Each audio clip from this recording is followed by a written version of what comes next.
Apa kata Rasulullah? Arba'u da'wati la turad. Ada 4 doa la turad yang tidak ditolak oleh Allah. Dalam arti kata, apabila kita berdoa kepada Allah, doa kita akan diterima oleh Allah Subhanahu wa taala. Mana yang 4 ini? Pertama, da'watul haji hatta yarji'a. Doa orang yang berangkat haji sampai dia balik pulang. Ini memang nih. Ini mustajab betul nih. Orang yang berangkat haji berdoa, munajat dia kepada Allah, doanya itu dikabulkan oleh Allah sampai dia balik pulang.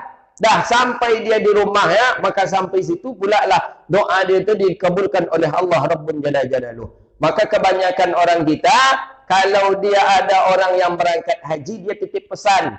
Dia titip pesan, tolong doakan kami di sana ya. Kalau bahasa awak, tolong imbau-imbau kami di situ yo, kata dia. Itu memang ya, mustajab doa. Tolong imbau-imbau kami di situ yo. Tolong saru-saru kami di situ yo. Betul. Ketika kita didoakan oleh orang yang berangkat haji, tak lama kemudian atau pasti seumur hidupnya kita akan berangkat ke sana. Jadi kita yang berangkat umrah, kita yang berangkat haji, jangan lupakan bahwa ada orang yang sebelum kita ke sana sudah mendoakan kita ke sana.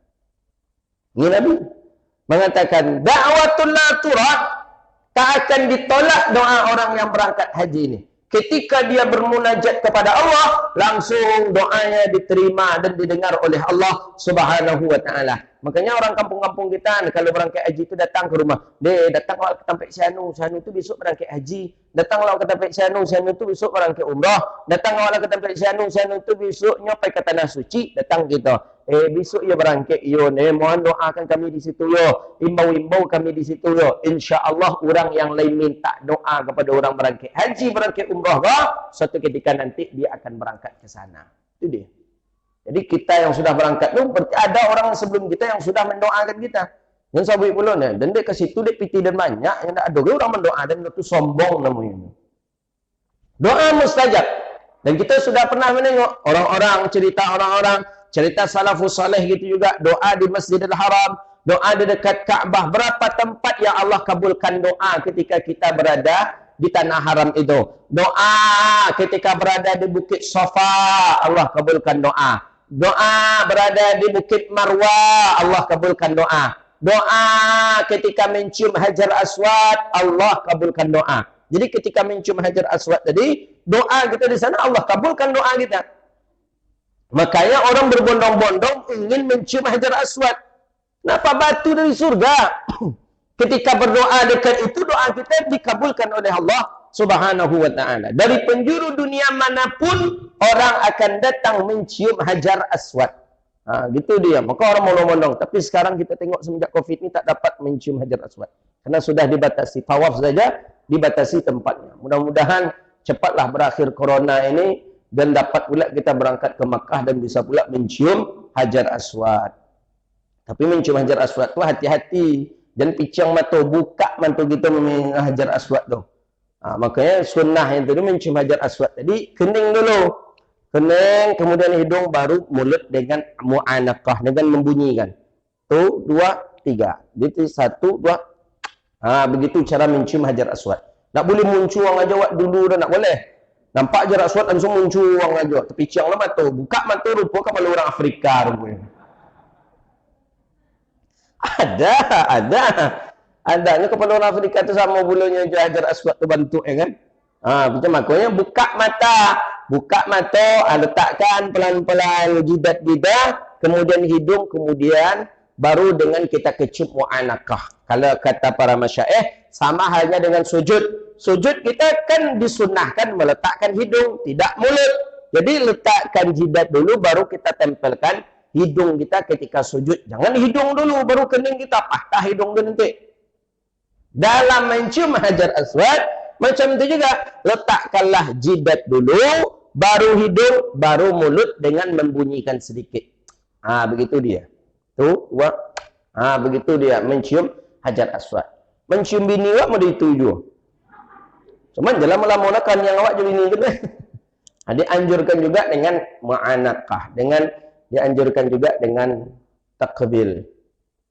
Saya yang tahu pasti betul dalam riwayat itu, kalau kita dah lama tak berjumpa dengan teman, sahabat dah lama tak berjumpa, ketika kita berjumpa disunahkan berpelukan. Sunahkan berpelukan, disunahkan, awalnya disunahkan salam, setelah itu disunahkan berpelukan, kemudian disunahkan cipika-cipiki. Cipika-cipiki itulah sambil mu'anakah. Anakah itu sambil membunyikan. Itu sunnah hukumnya itu. Itu sunnah tanda kemesraan kita, gitu. Sekali aja lama-lama kok nyanyi sampai menengok pula orang. Itu curiga orang. Kau jangan LGBT penjaga kau katanya. Sunnah hukum. Kita tak menampakkan itu lagi semenjak corona. Nak nampak gitu. Dulu kita ketika berjumpa ustaz dengan ustaz, ketika berjumpa ahbab dengan ahbab, ketika berjumpa kita dengan kita, oh luar biasa mesra. Saya kalau kita di Saudi itu salamnya luar biasa. Kadang mencium tangan dulu kalau masyaikh itu kalau nak berjumpa. Baru dia bersalaman dengan kita. Sekarang tak ada lagi. Apa nak buat? Cenderung pedusi, cenderung bencong aja gini nampak. Ada nama Deiko pula lepas. Pada sama aja nya. Sama aja Deiko dia adu juga tak apa. Beda virus tu. Ancak ambil aja tangan lagi. Kan jelas dalam riwayat hadis tu, al-mu'minani iza yaltaqiyani tasafahani. Dalam riwayat hadis Tirmizi, dua orang mukmin ketika berjumpa dia tasafahani. Tasafahani itu bermusafahah. Bermusafahah dengan telapak tangan, bukan dengan iko. Kok bukan musafahah kan namanya? Kok tenjuyani namanya. Tasafahani, kemudian saling bermusafahah keduanya. Sebelum keduanya berpisah, Allah sudah ampuni dosanya. Berapa ndak yang pahala? Berjumpa kita, bersalaman kita, belum ini berlepas, belum ini terlepas lagi dosa kita sudah diampuni oleh Allah. Itu Nabi mengatakan, hadis Imam Tirmizi merawikan hadis. Tapi bagaimana dengan tinju ni? Tak ada. Nabi tidak mengatakan tinju, Nabi tidak mengatakan salam yang lain, tapi Nabi mengatakan tasafahani. Ini ada saat sekarang ini salam tinju. Ada salam Merdeka pula bagai menengokkan bagaknya. Kadang kawan lope dandam di situ. Lope dandam di kawannya tinju itu tekan tangan tadi di kawan tadi. Tasafahani. Tasafah. Begitu dia. Jadi jangan kita memakai dengan apa? Dengan ya, kecuali kalau memang kita demam, kita flu, dari tadi flu kita terus, kita demam. Kita pula yang merasa diri lagi, maaf ya tak usah salam dengan saya dari tadi flu. Itu okey. Tapi kita sehat-sehat saja. Kenapa harus macam-macam ini kita? Macam ini. Kita sehat, habis berwuduk lagi. Wuduk, cuci tangan. Kadang yang pala yang kita lewat siap makan. Dia siap makan. Tak ada lagi. Habis setelah kita makan pakai tangan ni, kita cuci tangan kita. Berurusan kita ke satu buah kantor atau ke bank. Disuruh pula cuci tangan balik. Lebih bersihlah makan cuci tangan waktu tadi. Belum ada pegang apa-apa. Kita bilang, saya ni habis makan ni. Walaupun itu SOP kami Pak, cuci tangan balik Pak, kata dia. Karena dicuci tangan tadi, belum lagi kerannya ada bakteri lagi dan lain sebagainya. Jadi oleh karena itu, berdoa kepada Allah. Mohonkan kepada Allah, cepat berlalu corona ini hendaknya. Amin. Ya Rabbal Alamin. Ayah pula kita. Saf, jarak. Ya macam mana? Dibolehkan dalam agama ya boleh. Ya, seperti dalam fatwa MUI di Makkah saja orang berjarak, saf. Tengok di An-Nur, jarak luar biasa, saf di An-Nur tadi. Cuman yang tak masuk akalnya ketika semayang berjarak. Apa dek ketika makan lontong rapat balik jemaah ni? Apa ini pengurus masjid ni harus ditertibkan balik ni. Kalau memarap jarang, harus jarang pula makan lontong. Jangan rapat-rapat. Ini solat rapat-rapat. Tiba selfie berfoto dengan ustaz tu, luar biasa. Rapatnya, salat jarak-jarak, ketika berfoto, rapat kita balik. Jadi, itulah, cepat-cepatlah ya Allah, angkatlah corona ni ya Allah. Habiskanlah corona ni ya Allah ya Arhamar Rahimin. Dulu tahun 80-an orang bangga punya corona. Iya, kata kau tak percaya, bangga. Bersabit-sabit tanya, kami baru beli corona, kami punya corona. Kini nak ada surang je nanya je corona. Takut dia ada masuk corona ke rumah ni. Ya Allah ya Arhamar Rahimin. Mudah-mudahan cepat berakhir dan Allah jauhkan kita, keluarga kita, anak, isteri, suami kita, keluarga kita dari corona ini. Amin. Ya Arhamar Rahimin. Ustaz percaya, Ustaz. Apa cara nak percaya? Sakit je orang ada je nampak dia gitu. Terlampau percaya Ustaz. Oh ya bukan terlampau percaya. Ada pula kadang jemaah jangan takut kali Ustaz kini takut pula je corona daripada takut ke Allah. Itu tak pas itu. Nak pas. Jadi jemaah ni, ustaz sekarang ni lebih takut dengan corona daripada takut ke Allah kata dia. Yang bercakap model itu tu baru 2 tahun kau tobat baru setelah pensiun. Awak pula nak diajar dari gadang begini. Ustaz kini lemah imannya ni. Apa kau baru 2 tahun nampak semayang ke masjid baru pak ni. Masa ikut saf rapat apa semacam saf jarang apa. Sekarang ni mau solat kita di masjid orang yang renggang saf silakan solat. Kalau tidak pergi keluar. Jangan orang kita hina, jangan orang kita caci. Orang punya alasan masing-masing. Orang yang punya saf jarak punya alasan. Ya MUI membolehkan orang salat di Masjidil Haram seperti itu. Orang yang masjid yang rapatnya saf juga punya alasan dia tak ingin seperti itu, silakan ikut. Jangan caci mencaci. Hari ini kurangkan caci mencaci kita. Tak boleh. Ini kadang ustaz ini takut corona apa ni. Ada pula jemaah yang mana corona tu? Ada makan corona tu kata dia. Boleh 3 hari sudah tu positif kawan tadi dirawat di rumah sakit. Jadi tak boleh kita sombong, tak boleh. Ini bala dari Allah, ini wabah dari Allah, tak boleh kita sombong, tak boleh kita angkuh, berdoa kita kepada Allah, mudah-mudahan Allah jauhkan kita daripada wabah dan bala ini. Amin ya arhamar rahimin. Jadi yang pertama, doa yang tidak ditolak oleh Allah, doa yang didengar oleh Allah Subhanahu wa taala, dakwatul haji hatta yarji'a, doa orang yang berangkat haji sampai dia balik pulang. Jadi kalau orang tu berdoa, doanya dikabulkan oleh Allah Subhanahu wa taala. Ada tradisi orang Kampar, kalau orang Kampar kalau 40 hari jemaah haji jadi pulang dari Makkah itu tak boleh keluar-keluar tu dah, di rumah aja. Di rumah aja. Ya, rumah masjid. Itu tradisi Kampar itu. Dulu jadi orang-orang datanglah ke rumah tu. Banyak orang datang ke rumah, Namun sampai waktu kecil masih ingat dulu, datanglah ke rumah si Anu lah, hanya balik dari Makkah. Apalah, dah lama kau kata, dah 50 hari. Tak apa dah, hanya sampai 40 hari. Kalau lah 40 hari, dia nak bangun Makkah lah dah. Kini masih bangun Makkah itu kata dia. Itu tradisi orang kita itu. Mana lah kau bangun Makkah bung ketiak ya. Tapi itulah istilahnya. Orang ini setelah dia suci. Kan dalam hadis Nabi kan disebutkan itu. Orang yang berangkat haji, maka dia samalah al-hajjul mabrur laisa lahul jazaa'u ilal jannah. Dalam riwayat lain, orang yang mendapatkan haji mabrur laisa lahu dzan, dia tidak memiliki dosa dan dia suci sebagaimana baru dilahirkan oleh ibunya. Itu dia. Yang kedua kata Nabi sallallahu alaihi wasallam, doa orang yang didengar, doa orang yang tidak akan ditolak oleh Allah Subhanahu wa taala, da'watul ghazi hatta yusdira. Doa orang yang berperang sampai dia selesai, sampai berakhir, atau ada dalam sampai dia meninggal dunia. Berperang di medan perang, ghazin, medan perang, dia berperang melawan kafir Quraisy, maka melawan kafir, maka orang ini doanya didengar, doanya dikabulkan oleh Allah Subhanahu wa taala. Maka berperang di sini, maksud ghazin di sini adalah memang perang melawan orang kafir, bukan yang lain. Jadi jihad itu jihad apa? Jihad melawan orang kafir, yang jihad yang diucapkan kalimat takbir itu. Allahu Akbar. Itu yang musuh itu orang kafir, bukan orang muslim. Ini ada pula di kita hari ini azan dengan menggunakan kalimat hayyal jihad. Hayyal jihad diganti dengan hayya 'alas salah. Hayya 'alas salah, hayya 'alal jihad begitu. Mana dalil mana yang mengatakan Nabi sendiri tidak seperti itu? Nabi untuk melaksanakan jihad tidak seperti itu. Lafaz azan sudah ada. Lafaz azan tertentu dia ada di hadis Nabi sallallahu alaihi wasallam, ada di dalam fikih bahwa lafaz azan itu lafaz yang sudah tertentu dan itu tidak bisa kita untuk merubahnya. Maka oleh karena itu jangan sampai kita merubah lafaz azan.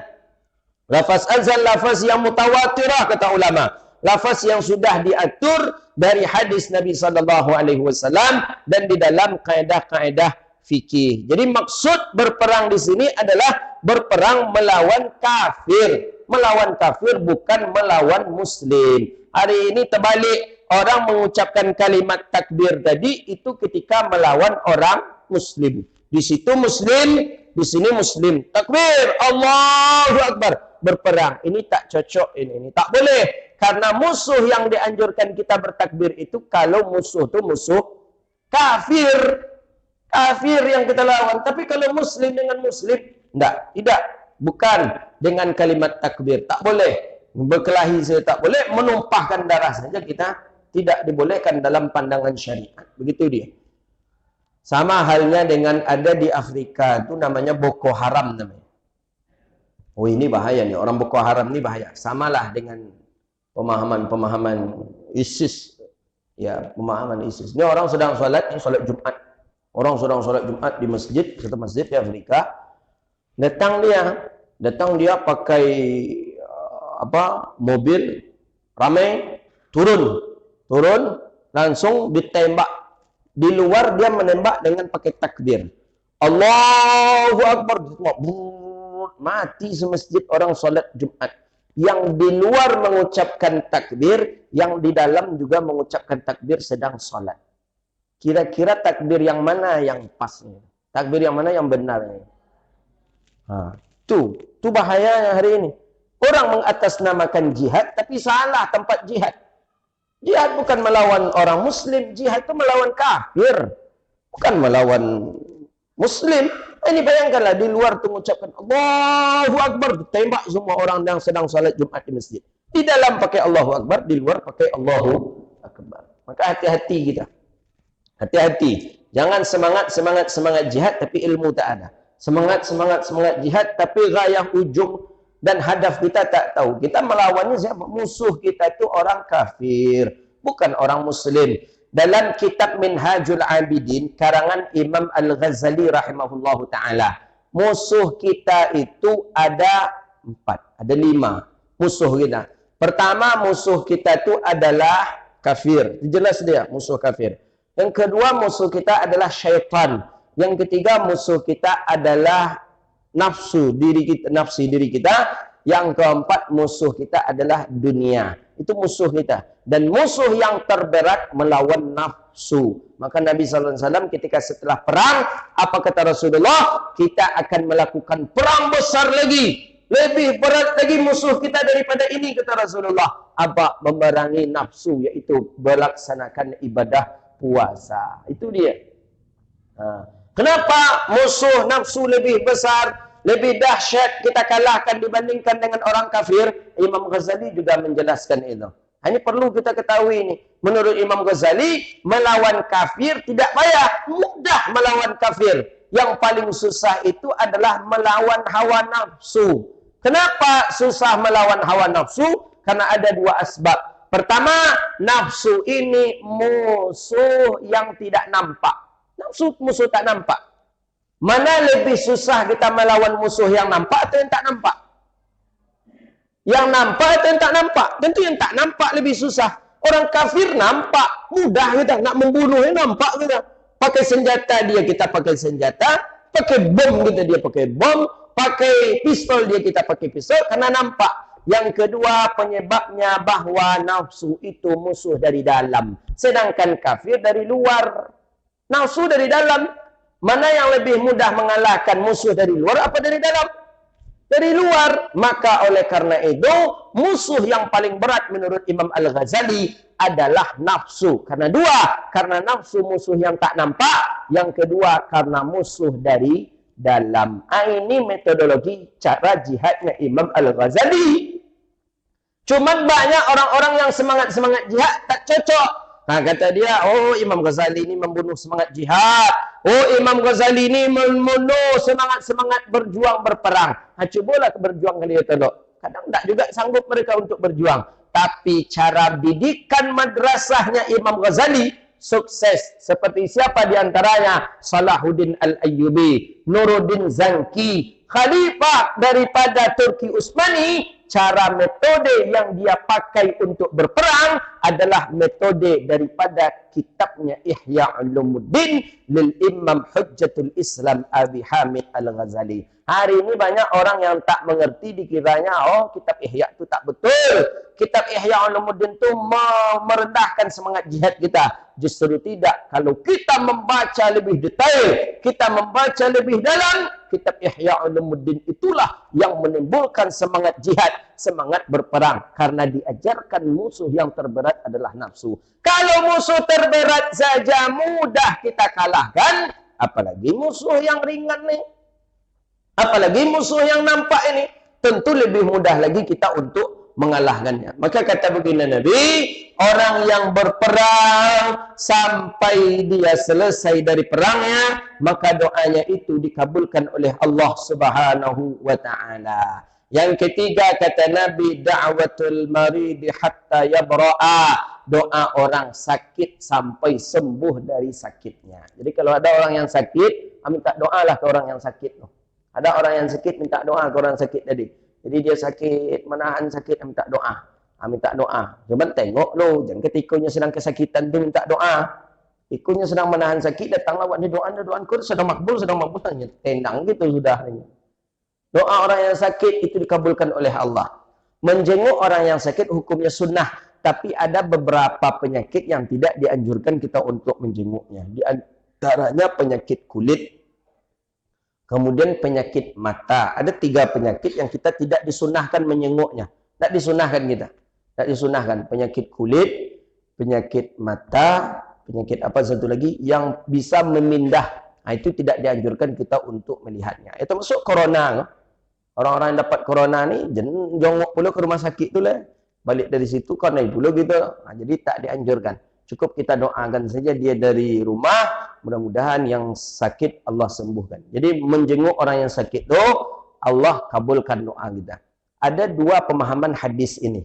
Satu, bahwa maksud hadis doa orang yang sakit. Marid orang yang sakit. Berarti kita minta doa ke orang yang sakit. Ada pemahaman hadis yang kedua, bahwa doa orang yang sehat untuk orang yang sakit Allah kabulkan. Jadi ketika kita datang ke rumah sakit, menjenguk saudara kita, doakan, ya Allah, angkatlah penyakitnya, ya Allah, sembuhkanlah dia, ya Allah, jadikanlah dia orang yang taat kepadamu, ya Allah. Boleh seperti itu. Tapi banyak ulama lebih memakai hadis ini adalah doa orang yang sakit itu Allah kabulkan untuk kita yang sehat. Ada dahulu di daerah Mesir, kata masyaikh, saya lupa nama syekh itu siapa. Syekh Badaruddin Abdul Rahim kalau tak salah saya nama beliau. Saya sempat meriwayatkan beberapa hadis dengan beliau. Salah satunya hadis membaca doa Allahumma a'inni ala zikrika wa syukrika wa husni ibadatik. Itu dibaca setelah selesai salat. Imam tadi tak baca. Itu sunnah hukumnya itu. Sunnah hukum. Itu pesan Nabi kepada Mu'az bin Jabal. Hafal kan doa itu kan? Kalau nak hafal, hafal. Jadi pesan Nabi kepada Mu'az bin Jabal, ya Mu'az, la tada'anni, jangan engkau lupakan aku, jangan engkau lupa membaca setiap selesai salat, Allahumma a'inni ala zikrika wa syukrika wa husni ibadatik. Itu namanya hadis musalsal. Dan itu kita dapat ijazah dari syekh namanya Abdullah, namanya Syekh Badaruddin Abdul Rahim. Itu dia, jangan kita lupakan. Nanti yang ingin ijazahnya saya ijazahkan nanti. Jadi itu doa yang kita baca setelah Allahumma antas salam. Setelah Allahumma antas salam, kemudian baca Allahumma a'inna ala dzikrika wa syukrika wa husni ibadatik. Setelah itu baca Al-Fatihah, setelah itu baru baca ayat kursi. Itu pesan Mu'az bin Jabal, pesan Nabi ke Mu'az bin Jabal. Mu'az bin Jabal berpesan pula kepada tabi'in, tabi'in berpesan sampai ke guru kita Syekh Badaruddin Abdul Rahim berpesan dengan saya. Kita pun kan nanti yang ingin mengambil ijazahnya, saya ijazahkan itu insyaAllah. Doanya Allahumma a'inni ala zikrika wa syukrika wa husni ibadatik. Jadi Syekh Abdul Rahim, Badaruddin Abdul Rahim ini, beliau pakai kursi roda.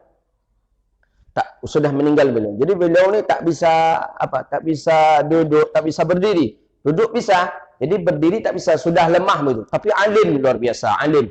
Hadis, riwayat-riwayat hadis itu di kepala beliau banyak. Dan beliau itu kata ulama Azhar sanadnya tinggi. Karena lewatnya Syekh Habibullah Asy-Syankiti. Ada sebagian lewatnya Syekh Yasin Al-Fadani. Tapi lebih banyak itu jalurnya Syekh Habibullah Asy-Syankiti.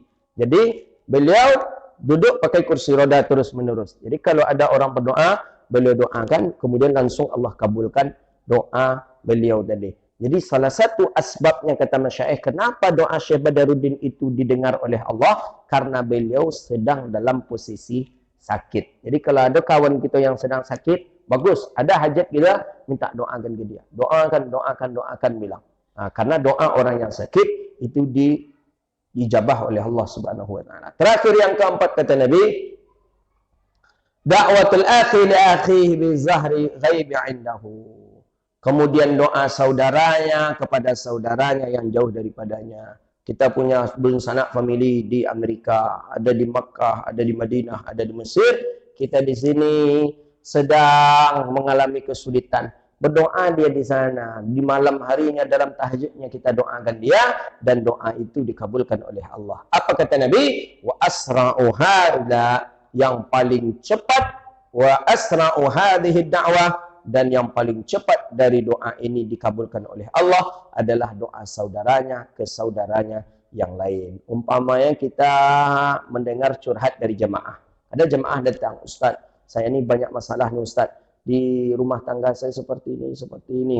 Saya sedang di kerja macam ini. Tolong doakan Ustaz, tolong doakan. Dalam tahajud kita, dalam qiyamul lail kita doakan. Itu cepat Allah kabulkan itu. Yang lebih cepat lagi kalau kita tidak memberitahu kepada dia bahawa dia kita doakan. Nah, cuma kebanyakan orang kita ni nanti beritahu pula, macam mana? Masalah petang dah selesai. Itu diambil tu tiap malam dia mentahajudkan tu kata ni. Tak boleh. Jadi doa yang dikabulkan Allah adalah doa saudara kepada saudara yang jauh.